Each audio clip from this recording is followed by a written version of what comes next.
सुगंधा और उसकी सास कांता के बीच एक अजीब सी जंग रहती थी। ये जंग थी किचन में कौन ज्यादा अच्छा काम करेगा और घर के सदस्यों के दिल जीतेगा। और उनकी इस जंग में हमेशा कुर्बान होते थे उनके दोनों पति। कैसे? आइए देखते हैं इस किचन पॉलिटिक्स की कहानी में। एक दिन किचन में, माँ जी, आज मैं बना रही हूँ मेथी की सब्जी। इस खाने से घर वालों के पेट की सारी समस्या खत्म हो जाएगी। और मैं बना रही हूँ तड़के वाली छाछ, जिसे पीते ही गैस की समस्या कभी नहीं होगी।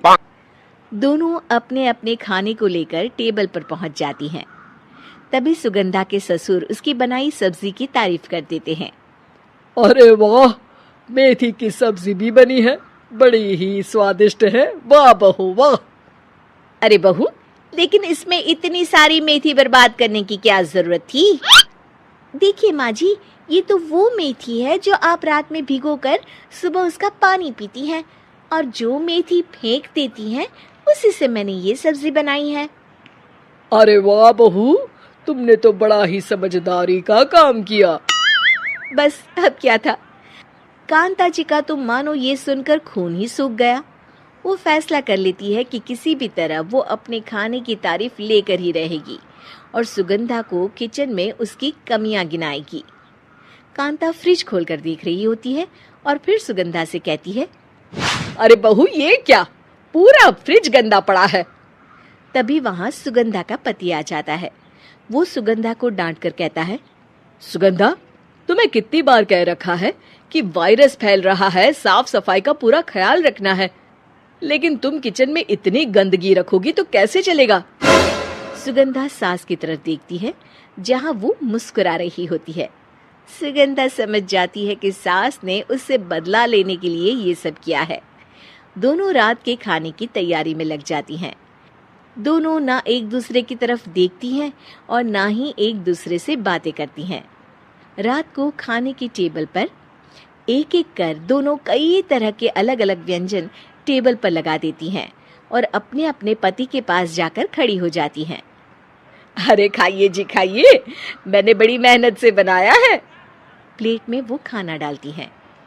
सुगंधा भी दोनों की प्लेट में खाना डालते हुए कहती है, बड़ी ही मेहनत लगी है इस खाने को बनाने में। हाँ, दोनों को ना चाहते हुए भी सारा खाना खाना पड़ता है।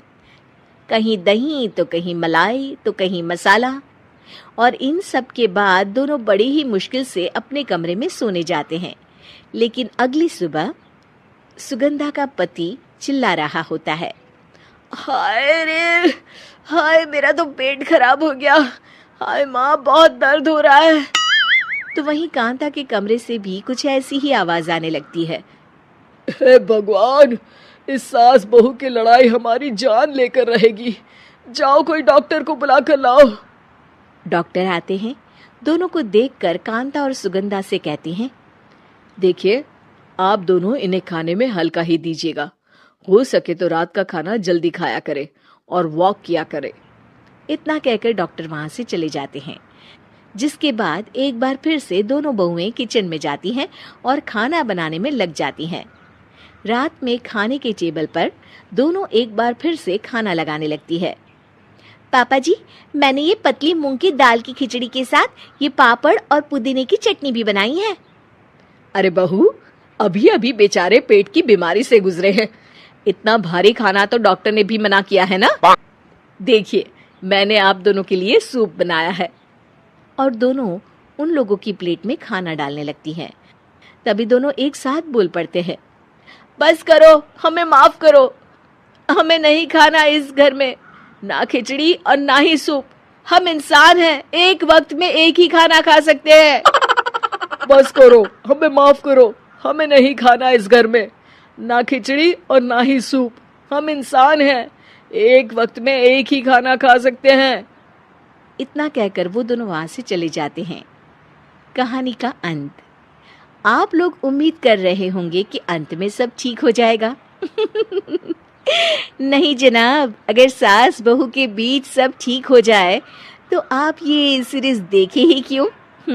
तो मज़ा लीजिए इस चैनल में सास बहू से जुड़ी कहानियों का, क्योंकि ये ऐसा रिश्ता है जिसकी मिठास उसकी खटास में हमेशा ज़्यादा ही रहती है।